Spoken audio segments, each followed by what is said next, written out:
Ladies and gentlemen, KageKaze here with a quick update to Heroes of the Storm. I just kind of wanted to let everybody know what's going on if you haven't been following the news. Heroes of the Storm, the technical alpha, is starting to wind down. As a matter of fact, as of tomorrow, the 22nd, I do believe, Heroes of the Storm will be taken offline. The maintenance period is expected to be more than a week. An exact time frame was not given, so we don't know exactly what we're looking at as far as downtime. But once that downtime is over, more than likely we're going to start hitting a closed beta status. I don't expect them to go into open beta right away, just because we're just now ending the alpha. I haven't seen them do a alpha system like this, at least so publicly. So this is kind of new territory, but I'm pretty sure we're going to enter a more closed beta situation at this point. Now, the good news about that is that more invites should be going out at that point. Because now that we're past the alpha stage, they're probably going to start worrying about how their backbone, how their infrastructure works. So they're probably going to want to have more people coming in order to test those features. We will probably also see fewer systems coming and going. We're probably going to see a better idea of what Blizzard wants this game to be when it's going to be released. The alpha period was a time for grand experimentation, and experiment they did.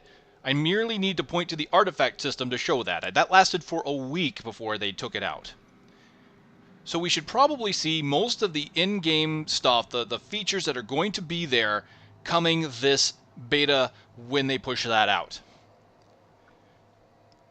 Now, continuing on this line, I kind of want to talk a little bit about the pricing here, because that's something that's definitely been up in the air. It's been fairly consistent through the alpha, but they have been taking feedback, and there's no telling what they're going to do with it.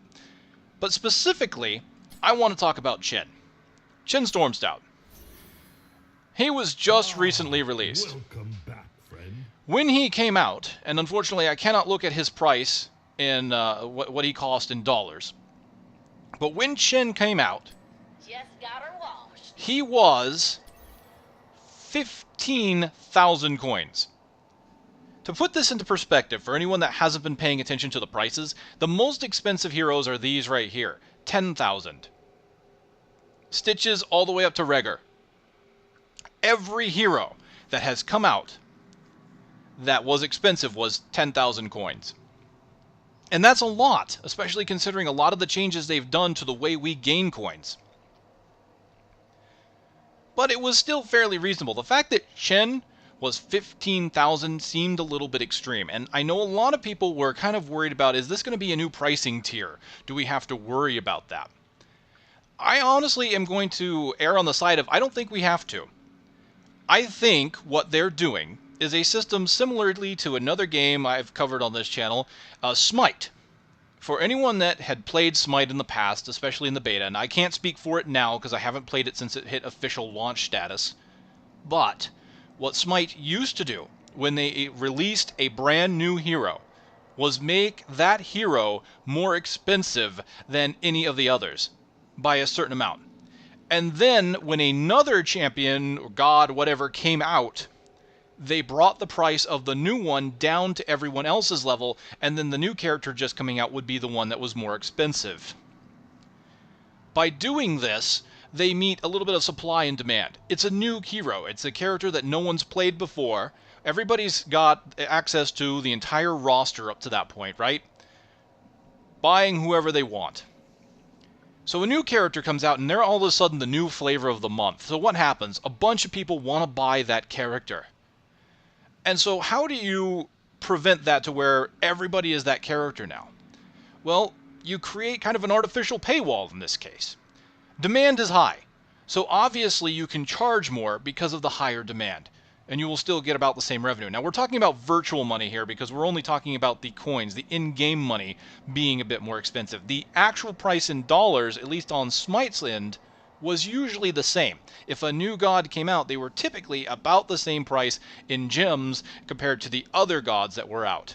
But the people that were playing for free had to pay a little bit more. What this usually meant is that people that wanted to pay money gained a little bit of a bonus, because they're willing to spend their money, they got access to the god for, I guess you could say, a little cheaper, since technically it was the same price, but the free-to-play people had to pay a little bit more.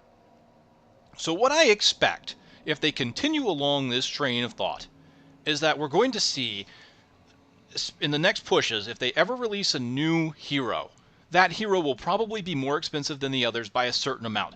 Will it be the same amount that we're seeing right now? That I don't know. The downside here is I really don't know what kind of pricing scheme they're going to go for. They have been very consistent with this whole 10,000, 7,000 thing. But they have new tiers now of, like, here, Illidan's in the 4,000. He's the only 4,000 here.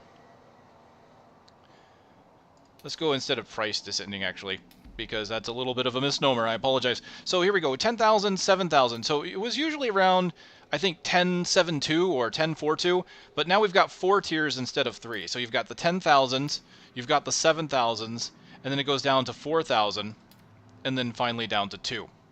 So yeah, there's quite a few 4,000s here. So it used to only be about 3 different price tiers. Now it's 4, 5 if you count Shin.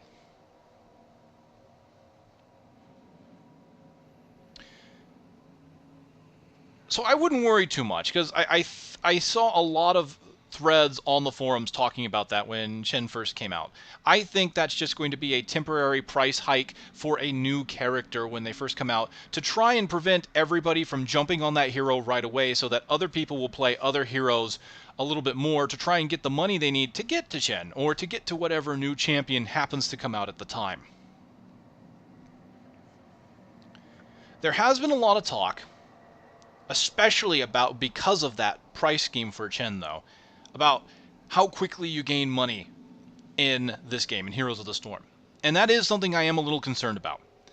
Now, they have tried to make it a little bit more even. I personally didn't like the whole discrepancy between winning and losing, because, unfortunately, matchmaking in this game, like many others of its ilk, is pretty abysmal. And in this one, a little bit more so, because I don't believe it's fully fleshed out yet. You would lose a lot of matches. Now, granted, you could win spectacularly, but you could lose spectacularly as well. And some people will say, hey, well, that's fair, right? If you're winning 50% of the time. You know what? I've seen that argument, and I've seen it raised in Smite as well. Hey, you know what? If you're winning 50% of the time, matchmaking is doing its job. Well, I kind of disagree. I would rather have a close match than have one match that I win and I completely stomp my opponent, and then the next match I get stomped. I think that is not doing its job. Yeah, am I getting a 50% win ratio, but are the matches feeling great? No. So I have kind of a problem when winning a game becomes kind of that big thing to have, because you can run into massive lose streaks, especially if your you had a particularly high winning streak, or you did particularly well. Sometimes just through no fault of your own, you could have a nasty loss streak. And it never really feels good when you're going through a loss streak and you're not gaining a lot of money. So they've done a good thing, and they've evened that out. It used to be you only got 10 gold if you lost a match. Now you get 20. It used to also be that you gained 40 gold for winning. So there was a huge discrepancy. 40 for winning, 10 for losing. Now it's 20 for winning, 20 for losing, 30 for winning. So the discrepancy is a bit off there. They nerfed how much money you get for winning, but they buffed how much you get for losing. Should you maintain a even win-loss ratio, this is I would say, a buff in your favor. The downside is, if you're pretty good and you're winning a lot, it's a nerf to you. But the other downside to that is they took away a lot of the other ways to get money. Like, let's go ahead and go here to the rewards. And this is something that bothers me a little bit, and I'm hoping we're going to see some kind of announcement when they go into the beta. They took away a lot of the gold bonuses for leveling your profile. As you can see, I'm level 40. That's maximum level. But you can also see that the bonuses or the benefits of leveling only go up to level 15. It used to be at levels 30, 35, 40, I believe even 20, 25. You gained gold. Every 5 levels, you gained a nice chunk of gold. 2,000, it was probably like 2,000, 3,000 gold. Which is pretty nice, because that means that's worth at least a low-level hero. You save it up, you can buy a 10,000 hero pretty easily, combined with the matches you're playing in between. So the amount of gold you're getting per match has been balanced and evened out, but then the amount of gold you get for these bonuses has been removed. And it has created this system where it's really going to take a lot longer to get some of these heroes. Looking at the build right now, I mean, it doesn't seem that bad because I have got 39,000. I could easily buy all the 10,000 gold heroes and work my way towards buying the others. But something you got to keep in mind is looking at how much money I've gained here through playing. And I haven't been a slouch here. I mean, I haven't played major hardcore. I don't have any characters at level 10, unfortunately, because it takes a lot of experience to get that high. But as you can see here, I've spent a good amount of time playing through quite a few of the heroes. Some heroes when they were on free rotation, some not. But I've gone through quite a bit of matches, got quite a bit of experience in the spare time that I had. And I have to admit, with this limited amount of heroes, because honestly, this game does not have, compared to a lot of the others of its competition, does not have a ton of heroes. It's got a good amount, honestly. It feels pretty good where it's at, but it's obviously going to want to add more. And it's going to continually add more.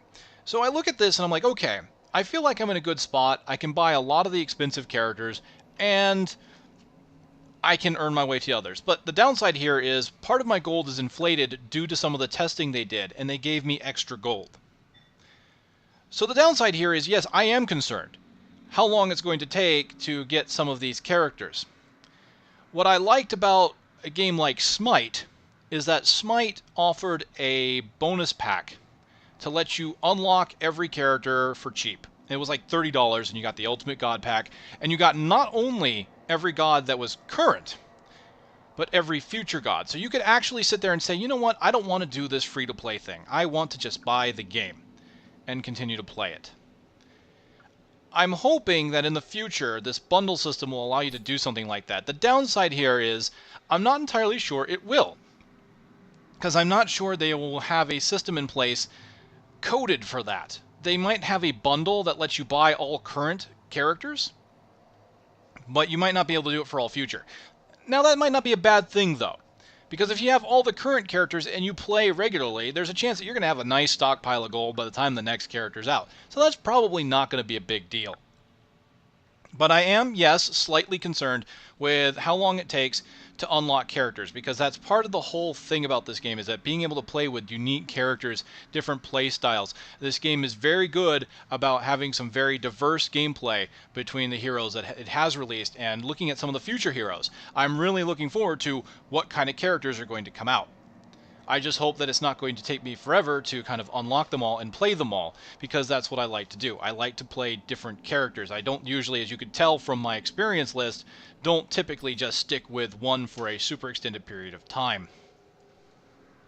Well, that's pretty much it. I just wanted to kind of cover with you guys what's happening with the alpha right now, and the fact that we're looking at getting close to a beta, which is great news, and to not worry too much about the pricing of new characters, but I am still worried about the overall progression of money. And of course, we'll know more as it goes forward. At this point, it really is anything goes.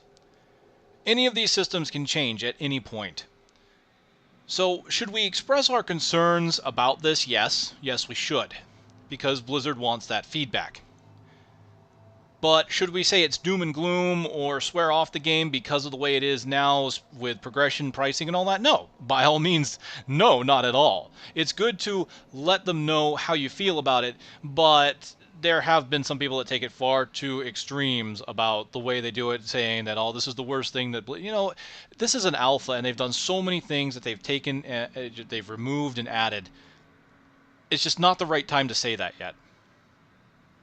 Well, I look forward to the next build coming out, and I will, of course, be reporting on it as it does. I will see if I can't get some more gameplay from the current build, show you off some of the characters. I definitely want to at least show off Chen. So, all right, ladies and gentlemen, thank you for watching, and hopefully I'll see you next time.